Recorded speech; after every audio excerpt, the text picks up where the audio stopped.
Mark jolted awake when the phone rang, the sharp sound slicing through the darkness of his small bedroom. He grabbed it with trembling fingers, blinking at the screen until the name became clear. Lily. They hadn't spoken for months. Dad. Dad, I can't walk, she sobbed the moment he answered, her voice thin and broken. I can't feel my legs. They said my spine is damaged. Mark sat up fast, heart pounding in his chest. Where are you? Are you hurt? Are you in a hospital? Las Vegas, she cried. There was an accident, and they think I may never walk again. The world tilted, and for a moment, Mark forgot how to breathe. He switched on the lamp and pressed the phone tighter to his ear. Lily, listen to me. I'm coming right now, but her voice rose in fear. No. Please don't come.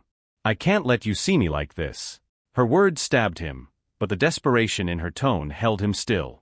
Lily, you need family. Just give me time, she whispered. I'll call tomorrow.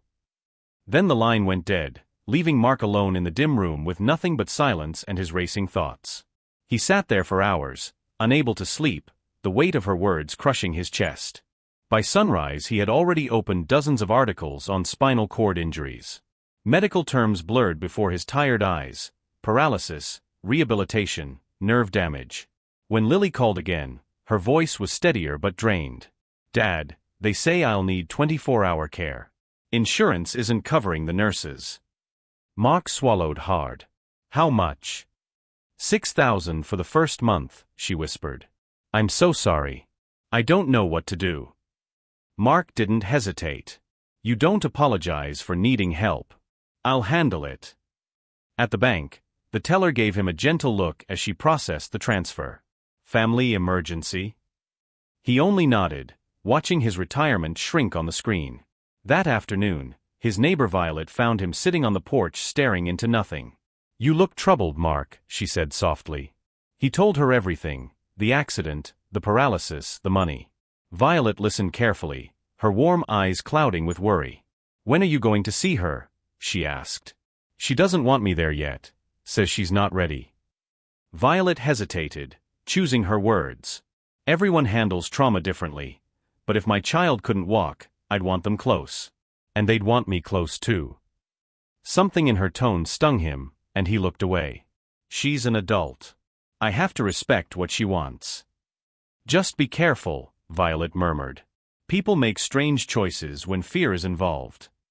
As the days passed, Mark found himself eating less, sleeping less, and refreshing his bank account too often. Lily texted him updates, photos of blurry medical papers, shaky voice messages describing slow progress. I could move my toes today, she said once, her voice bright with hope. He held onto that hope like a lifeline. But each transfer chipped away at his savings, another $6,000 gone in a single click. At night he sat at his kitchen table, sipping cold coffee while spreadsheets glowed on his laptop. 35 years fighting fires had taught him to stay calm in chaos, but this chaos was quieter, deeper. This time the fire was inside his own home, and he was praying it wasn't spreading. Early June brought something Mark hadn't expected: questions he could no longer quiet.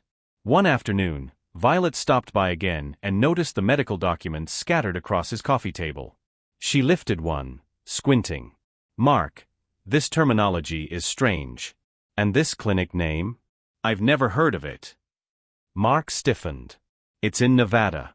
Maybe you don't know it. But Violet touched his arm gently. I worked 30 years as a nurse. These terms aren't standard. Be careful. After she left, Mark stared at the papers, a chill creeping through him. For the first time, doubt whispered. And once it whispered, it refused to stop. That night, Mark opened every single file Lily had sent him. He spread them across the dining table: blurry photos, strange diagnoses, names of clinics that didn't appear in any online search. He zoomed in on one letterhead, frowning at the pixelated edges. This doesn't look real, he muttered. He picked up his phone 3 times to call Lily, but each time his thumb froze above the screen. She's my daughter, he whispered to himself. She wouldn't lie to me about this. But the truth was tightening like a noose.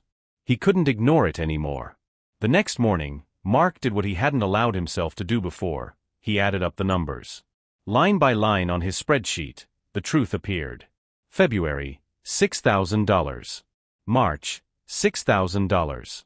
April, $6,000. May, $6,000. June, $6,000. $30,000, he whispered, leaning back in his chair. 5 months of fear. 5 months of tears over the phone. 5 months of believing his daughter couldn't walk. His heart ached, torn between love and suspicion. But instincts honed by decades of emergencies told him one thing: when something feels wrong, Mark, it usually is. Without calling ahead, he packed an overnight bag, filled a thermos with coffee, and set his alarm for 5 a.m. He didn't tell Lily he was coming. If she's really paralyzed, she'll need me, he murmured. And if she's not, then I'll know. At dawn he started the truck and began the long drive from Phoenix to Las Vegas. The desert rolled by, endless and silent, giving him too much time to think. Every mile carried him closer to the truth. Lord, he whispered, gripping the wheel, please, please let me be wrong. He reached her neighborhood just as the sun dipped behind the buildings, casting long shadows across the parking lot. But before he even stepped out of the truck, he heard it: music. Loud music. Laughter drifted from the second-floor balcony of the very apartment Lily said she could barely move in. Mark's pulse thudded. No, she wouldn't. He climbed the stairs slowly, each step heavier than the last. Through the sliding doors he saw silhouettes moving, dancing, celebrating. And then he saw her, Lily, twirling in a bright red dress, heels clicking on the floor, laughing like she hadn't seen a wheelchair in her life. The flowers in Mark's hand wilted as his heart cracked open. For a long moment, Mark stood frozen in the doorway, the music thundering through his bones. No one noticed him at first. Everyone was laughing, drinking, moving freely across the room. Then a young man near the snacks nudged a friend and pointed. The laughter faded, one voice at a time, like lights going off in a hallway. Lily turned, her smile still bright from the dance, until her eyes met her father's. The color drained from her face. The champagne glass in her hand trembled, spilling droplets onto the floor. "Dad," she whispered, voice cracking as if the word itself betrayed her. Mark didn't shout. Didn't throw anything. He simply stepped forward with the flowers still in his hand, his expression calm in a way that frightened her more than anger ever could. "You're walking," he said quietly. Otis, her husband, hurried to her side. "Mr. Harris," he said with forced cheer. "Good news. Lily made a sudden recovery this morning. A miracle, really." Doctors were stunned. His smile twitched, revealing the fear beneath it. The room emptied fast. Guests grabbed their bags and slipped past Mark, whispering apologies, rushing down the stairs as if the building were burning. Within 2 minutes, the party was gone, leaving only the three of them and the echo of what they'd been celebrating. Mark set the flowers on the coffee table, beside a half-finished bottle of champagne. "A miracle," he repeated calmly. "Strange. You didn't mention it in your morning message." Lily swallowed hard. "Dad, I was going to call. I just needed time." "Time to do what?" Mark asked softly. "To buy more champagne? Or to keep selling me the same lie?"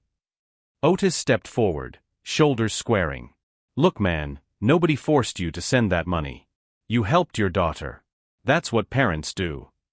Mark studied him carefully. The expensive watch, the polished shoes, the arrogance. "I sent the money because she told me she couldn't walk," he said. "Not because she wanted to throw parties." Lily blinked fast, tears spilling over. "Dad, please, it's not what you think." Mark turned toward her, his voice steady. "Then explain it to me, Lily. Explain the fake medical papers. Explain the blurry photos of hospital beds you never slept in. Explain why you told me not to visit." She opened her mouth, searching for an answer she didn't have. Otis cut in with a sharp tone. "Enough. This conversation is going nowhere. We don't owe you anything. You gave the money willingly." Mark nodded slowly. "You're right about one thing. This conversation is going nowhere, for now." He walked to the door and opened it. "I'm leaving," he said quietly. Lily reached out, voice trembling. "Dad, please don't walk away like this." Mark turned back only once. "I'm not walking away, Lily. I'm giving you space to think about what you've done." Then he stepped into the night air, the apartment door closing gently behind him. Inside, Lily whispered, "He knows, Otis." And Otis, pacing with clenched fists, muttered, "Relax. He won't do anything. He's old, emotional, and alone." The drive back to Phoenix was long and silent, the empty highway stretching under the starlit sky. Mark kept both hands on the wheel, eyes focused but heartbroken. $30,000 gone. His daughter's trust shattered. His own judgment questioned. "I raised her," he whispered. "How did we get here?" But years of fighting real fires had taught him something important. When there's smoke, you find the source. You don't turn away. You investigate. You prepare. You act. Once home, Mark began gathering everything: bank statements, text messages, audio files, the blurry medical papers Lily had sent him at 3 a.m. He printed them, sorted them by date, and placed them into a thick binder labeled evidence. Every document was a wound he didn't want to look at, but he forced himself. He even called Violet again, asking for her professional opinion on the medical terms. She studied them, then shook her head. "Mark, these aren't real." He added her written statement to the pile. By Friday, he had something stronger than anger: proof. Proof of lies. Proof of fraud. Proof that the paralysis had never happened. The next step became clear: he needed help. So he hired a private investigator in Las Vegas, a calm man with a steady voice who asked all the right questions. "I'll look into their finances, employment, debts, lifestyle," the investigator said. "Give me a week." Mark agreed and waited, though waiting was painful. Every day felt like a reminder of how deeply he'd been betrayed. When the report finally arrived, Mark sat at his kitchen table and read every line twice. Otis had gambling debts, maxed out cards, late payments, no property, no assets. Lily made modest money but spent far more than she earned. Designer dresses, fancy dinners, luxury furniture, all from someone else's pocket, his pocket. They weren't desperate, Mark whispered. They were greedy. He closed the report slowly. The next phase of his plan formed with crystal clarity. And for the first time in months, his heartbeat felt steady again. Mark wasted no time. The next morning, he drove downtown and met with an estate attorney, Mr. Carter, a calm man with a sharp eye. "I need to update my will," Mark said, placing the evidence binder on the desk. Mr. Carter opened it, brows rising slightly as he flipped through the documents. "This is serious," he murmured. "These aren't small lies. This is financial fraud." Mark nodded. "I want my daughter removed completely. No inheritance, not a single dollar." The attorney leaned back, studying him. "Are you sure?" Mark exhaled. "More sure than I've ever been." Within an hour, the new will was drafted. Mark read it carefully, each line sealing another piece of his heart. "To my daughter, Karen Harris, I leave nothing. This is intentional and not an oversight." The rest of his estate, his home, savings, and belongings, was left to a charity supporting firefighters' families. Witnesses were called in, signatures collected, a notary stamp applied with a firm thud. When Mr. Carter handed over the final copy, Mark felt both lighter and heavier. "She was counting on inheriting everything," he whispered. "Not anymore." Over the next weeks, Mark went completely silent. No texts. No calls. He didn't block Karen or Otis, he simply ignored them. At first, Karen sent messages filled with guilt. "Dad, please, talk to me." Then came excuses. "I panicked, I didn't know how to tell you I recovered." Then came pressure. "Otis and I want you near us. We can help you sell your house." Mark read every message with steady eyes but typed nothing. By week 3, her tone had shifted to fear. "Dad, please answer me. I'm scared. This isn't like you." Only when he sensed their panic had grown deep enough did he finally call.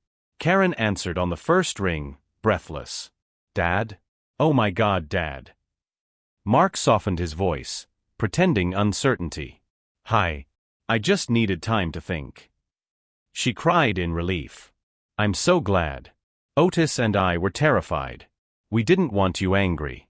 We want to make this right." Mark sighed gently. "I've been lonely here. Maybe I should move to Las Vegas. Be closer to family." Silence. Then excitement exploded on the other end. Yes. Dad, yes. That would be amazing. Otis jumped into the call. You'd love it here, Eldon, he said warmly. We can help you find a nice place.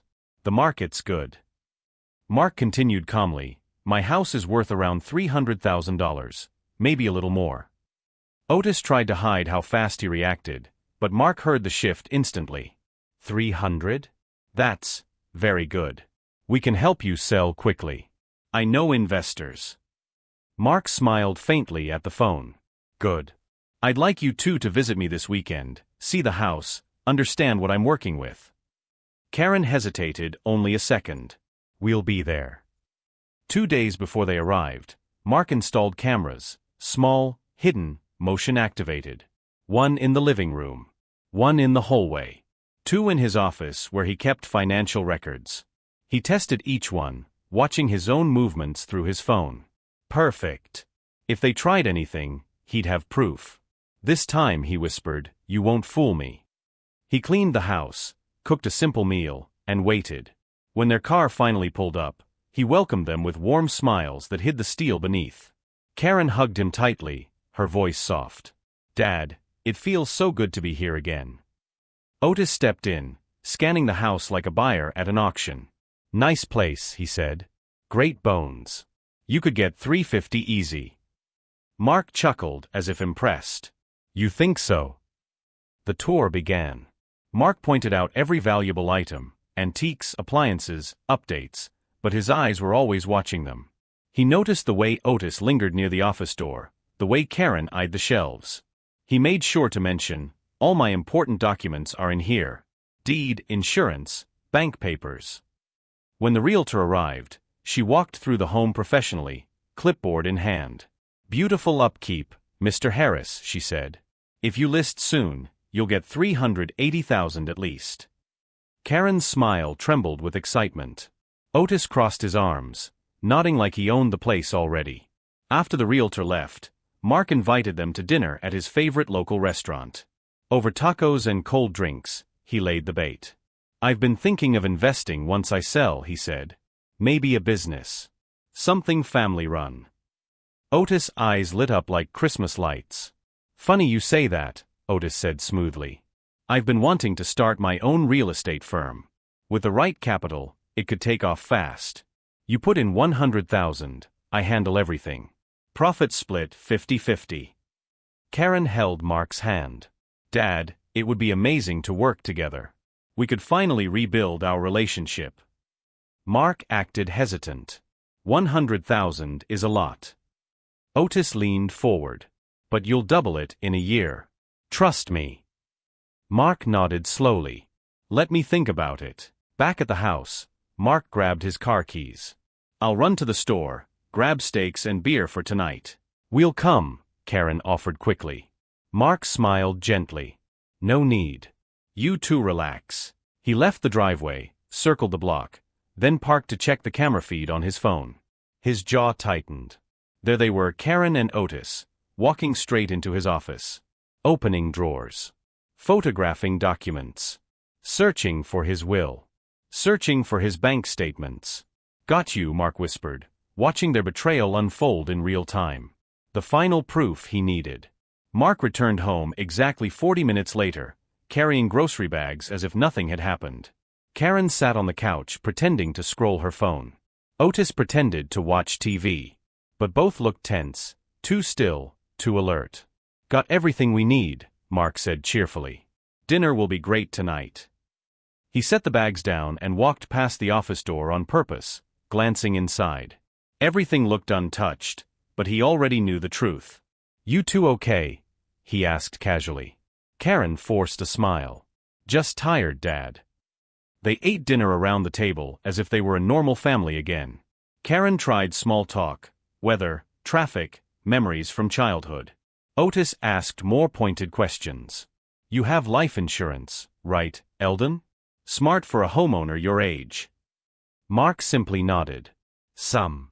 Otis pushed further. You should get more. Someone like you needs a strong policy.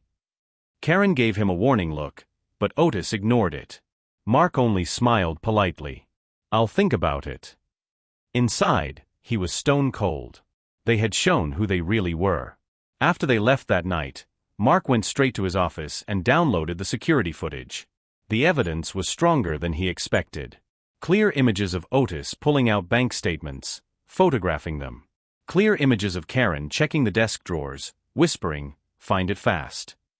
Mark saved the video in 3 separate places: on his laptop, on a flash drive, and in the cloud. When he finally sat down on the edge of his bed, the weight of it all hit him. "My own daughter," he whispered. "My own blood." But grief soon hardened into resolve. The next week, Mark pretended to consider Otis's business plan. He sent polite messages. "Looks interesting. Still reviewing. My attorney has questions." The delay made Otis restless. Karen grew anxious. Their messages came in waves: pressure, guilt, flattery, promises. But Mark stayed calm, replying slowly, always sounding older and a little uncertain.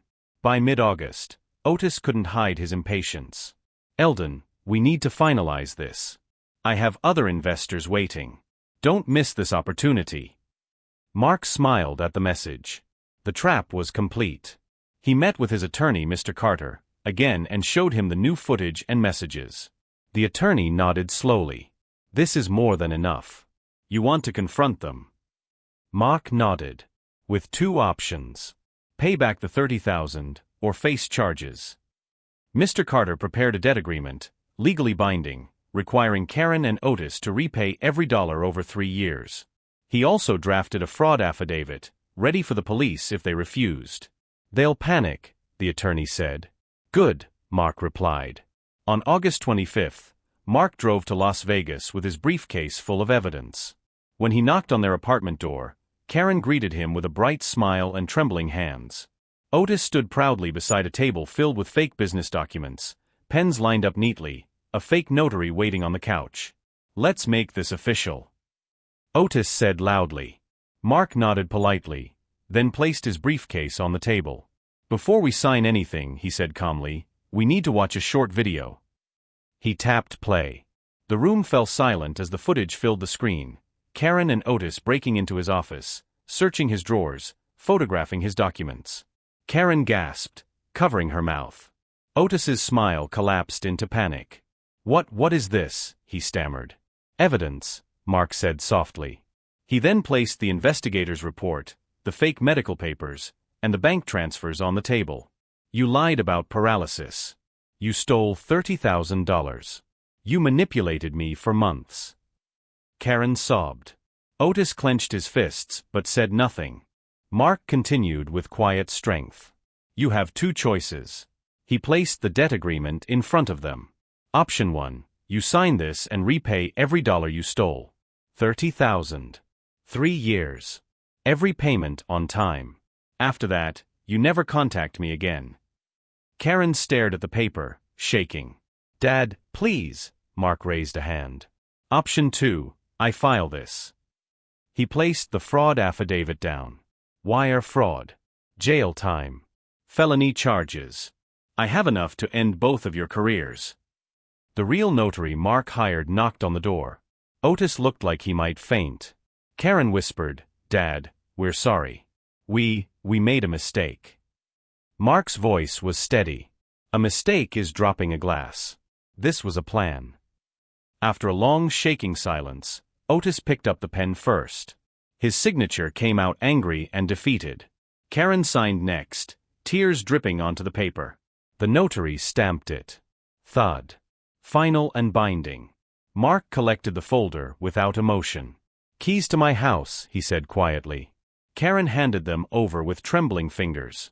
Mark stood at the doorway and looked at them one last time. "I loved you more than anything," he said softly. "But love doesn't mean letting people destroy you." Otis stared at the floor. Karen sobbed into her hands. Mark stepped outside and closed the door behind him, the click echoing like the end of a chapter. As he drove back toward Arizona, the sun dipped low behind the mountains. He felt wounded, but free. At midnight, his phone buzzed. Transfer received, $835. The first payment of many. And Mark whispered to the quiet road ahead, I survived this fire. And I'll survive the next.